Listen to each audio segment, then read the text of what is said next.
Hello students, आज हम literary terms के बारे में पढ़ेंगे। लिटरेरी टर्म्स एक सबसे इम्पॉर्टेंट टॉपिक है इंग्लिश लिटरेचर का। जितनी भी पोएम होती हैं वो किसी ना किसी लिटरेरी टर्म की फॉर्म पे ही बनी हुई होती हैं। तो सबसे बेसिक कॉन्सेप्ट ये है कि लिटरेरी टर्म होता क्या है।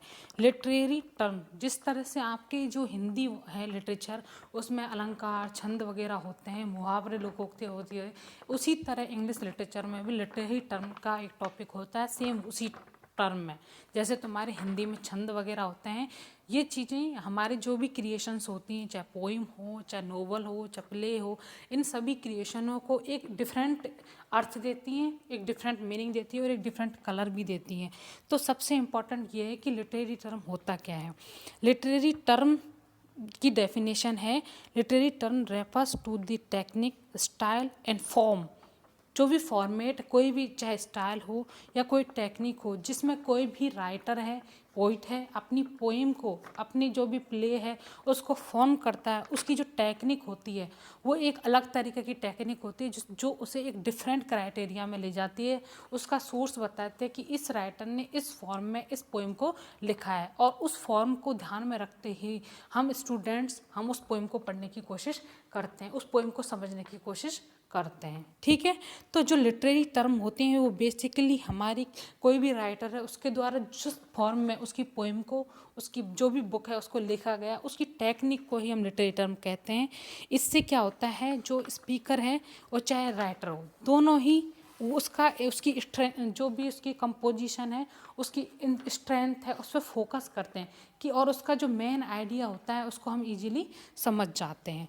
तो इस तरह से जो लिटरेरी टर्म होती हैं वो हमारी पावरफुल जो फिगरेटिव लैंग्वेज होता है उसी का ही पार्ट होती हैं। ठीक है, फिगरेटिव लैंग्वेज यहाँ तक कि जो फिगर ऑफ स्पीच होते हैं आपके, सिमिली, मेटाफर और लीजिए जो जितने भी पार्ट होते हैं वो भी इसी का ही पार्ट होते हैं लिटरेरी टर्म का। लिटरेरी टर्म लिटरेचर का एक बहुत वाइड कॉन्सेप्ट है, जिसकी कुछ मतलब लिटरेरी टर्म कुछ कॉन्सेप्ट आपकी जो सिलेबस हैं, चाहे फर्स्ट ईयर के हो, चाहे सेकेंड ईयर के हो, थर्ड ईयर के, तीनों में इंक्लूडेड किए गए। तो हम उन्हीं जो वर्ड हैं उन वर्डों को समझेंगे, उनका यूज़ जानेंगे, किस तरह उनको यूज़ किया जाता है। अब सबसे इंपॉर्टेंट आपके समझ में आ गया लिटरेरी टर्म होता क्या है। लिटरेरी टर्म होता है एक स्टाइल, एक टेक्निक होती है जिसके थ्रू हम किसी पोएम जिस भी फॉर्म में लिखी होती है उस फॉर्म को समझने की कोशिश करते हैं कि इस फॉर्म में वो पोएम लिखी है।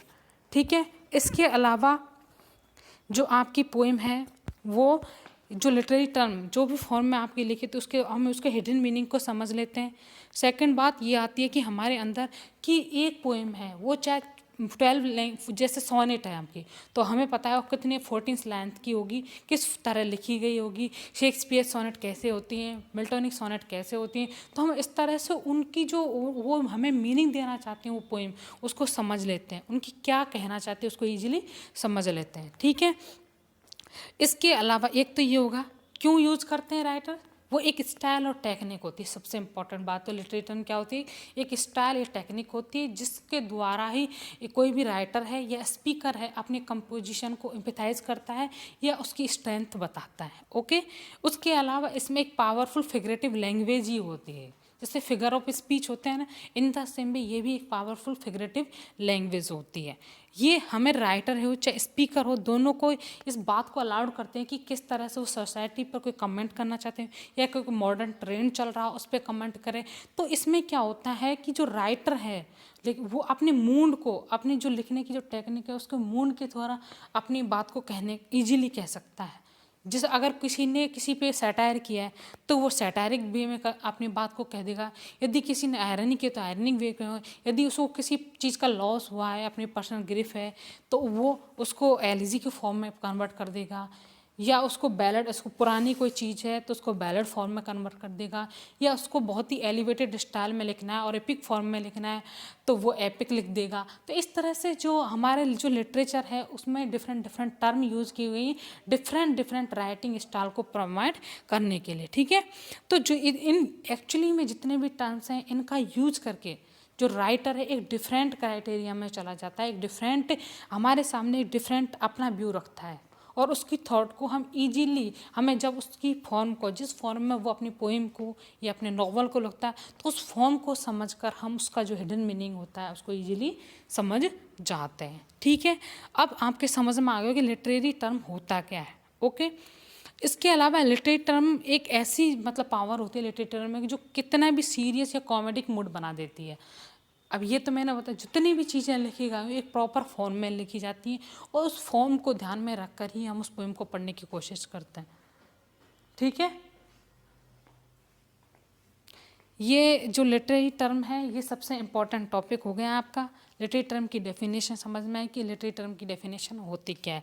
लिटरेरी टर्म फिगरेटिव लैंग्वेज होती है जो एक राइटर की क्रिएशन को बेस्ट लेवल पर ले जाती है, एक एलिवेटेड स्टाइल प्रदान करती है, एक फॉर्म प्रदान करती है जिससे चाहे वो स्पीकर हो, चाहे वो मतलब राइटर हो, दोनों उस या उसको ऑडियंस हो, तीनों उस चीज़ को इजीली समझ जाते हैं। और वो उस राइटर के जो भी मूड के द्वारा उसने जो पोइम, चाहे कॉमिक मूड है चाहे हॉरिक मूड, उसके एक मूड के जो टर्म उसने यूज किए उस टर्म के आधार पर उसकी पोइम को हम समझ जाते हैं। ठीक है, अब आ जाता है आपका बैलेड्स।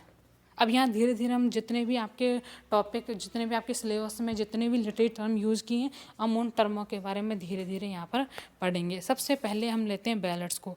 बैलेड्स होता क्या है? बैलेड्स एक्चुअली में जो हमारे एंशियंट जो लिटरेचर है उसमें जितने भी क्रिएशंस हुई हैं पोएम्स रिलेटेड, उनको बैलेड फॉर्म दी गई है। बैलेड होती क्या है? बैलेड एक शॉर्ट पोएम होती है, शॉर्ट भी होती है, लॉन्ग भी होती है, लेकिन एक तरह से क्या है, एक पोएम होती है जो एक स्टोरी को टेल करती है और ज़्यादातर ये स्टोरी को पैटर्न के फॉर्म में लिखी जाती हैं और बेसिकली लव पोएम वो होती हैं। ठीक है, फर्स्ट ऑफ इम्पॉर्टेंट तो ये हो गया।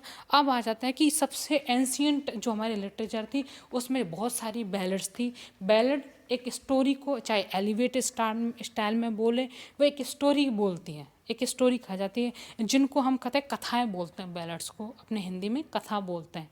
ठीक है, ये कथाएं जैसे मॉरल भी हो सकती हैं या किसी स्टोरी को बिलोंग भी कर सकती हैं या बच्चों से रिलेटेड भी हो सकती हैं। तो बैलेड्स एक तरह से क्या होता है, पोएम होती हैं। ठीक है, इसके अलावा ये स्लो भी हो सकती हैं, रोमांटिक भी होती हैं और सेंटिमेंटल भी हो सकती हैं।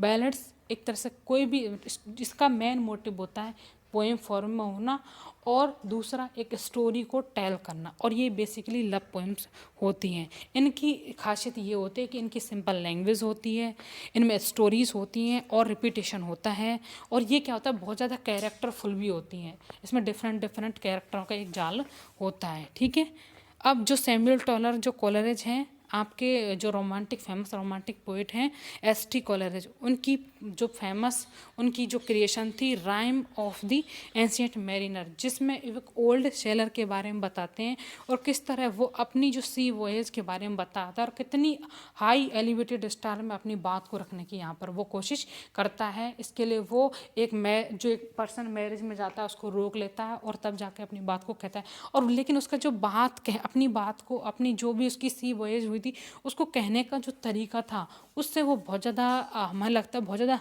हम भी ऐसा लगता है कि कहीं ना कहीं हम भी उसकी यात्रा में, जो भी उसने यात्रा की थी सी के रह के, जो भी वहाँ पर जितने भी घटनाएं घटित हुई थी, इंसिडेंट्स हुए थे, वो हमें कहीं ना कहीं ट्रू सेंस में कनेक्ट कर लेते हैं। ठीक है।